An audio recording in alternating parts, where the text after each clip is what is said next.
Hey friend, welcome to Guided by Faith. I'm your host, Jay Holland, and you are listening to a unique set of podcasts over a couple weeks span. God opened a door for me to get to visit quite a few people in South Asia over a couple weeks span. Because of that, I needed a little bit of margin on the podcast recording part, but also I wanted to share with you some of my foundational episodes from the very beginning of Guided by Faith. These are some things that I got to talk about with different friends when we were in South Asia. If you listened to them a year ago, I would love for you to listen to them again because they apply every bit as much as we talk about God's purpose and plan for your life, who you are, what your value is, what your identity is, and what God intends to do with you. So listen to this for the first time or listen again. If you're one of my friends from South Asia that I got to meet, it was great to connect with you, and I hope that we can continue to connect through Guided by Faith. Pray for your brothers and sisters around the world as we get to spend eternity together in a new heavens and new earth with every tribe, tongue, and nation. So enjoy this episode. I pray that it's a blessing to you today. This week we're exploring that grand question, why on earth am I here? What am I made for? What's my purpose in life? And we started the week by pointing out the fact that we are not an accident. We were created on purpose. And then yesterday, we looked at how we are created by God and for God. Today, I want to talk about a specific aspect of your creation, which is just an incredible marvel. And that's the truth that you are made in God's image. You are made in God's image. In Genesis chapter 1, Genesis is the book of the Bible that tells us about beginnings. Genesis 1 tells us about the ultimate beginnings, that God created the heavens and the earth. But as you get down to Genesis 1, 26 and 27, this is after God has created the earth, the sun, the moon, the stars, the plants, the animals, everything that exists. I want you to listen to Genesis chapter 1, 26 and 27. It says, "Then God said, 'Let us make man in our image, after our likeness, and let them have dominion over the fish of the sea, and over the birds of the heavens, and over the livestock, and over all the earth, and over every creeping thing that creeps on the earth.' So God created man in his own image. In the image of God, he created them.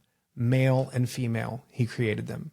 So first off, I see a Trinity in there. God says, let us. So we learned yesterday that in the beginning was the Word was with God, the Word was God. So Jesus was with the Father, also the Holy Spirit was there.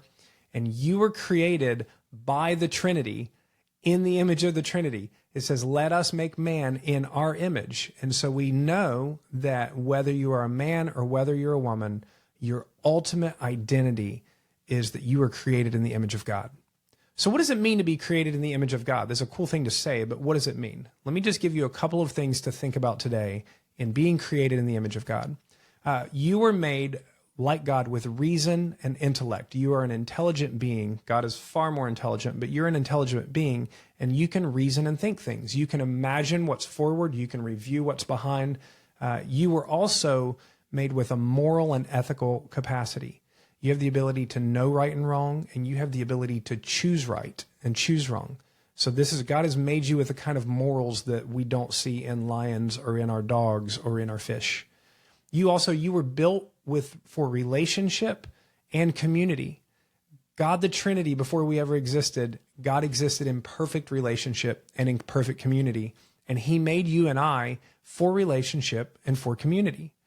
Also, you were made creative and innovative. Think of the different ways that human beings are creative, through artistic stuff, through building, through art, through literature, through dance, through athleticism. You were built by God in his image, creative and innovative. You were also made, it says in there that let him have dominion over the fish of the air, over the birds of the air, over the fish of the sea, over the land creatures. You, as man and woman, are made to have dominion and stewardship over this earth. It's our job to take care of the earth. We should not, as Christians, laugh at or make fun of people that want to take care of the earth, because that was our primary job. On behalf of God, let's take care of the earth. Let's take care of the people on the earth.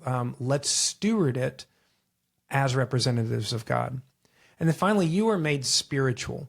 In the image of God, God is spirit. You were made with spirit. My sweet dog, Callie, I don't think she's got a spirit. I have no biblical evidence that she's got a spirit. But you are made body, soul, and spirit.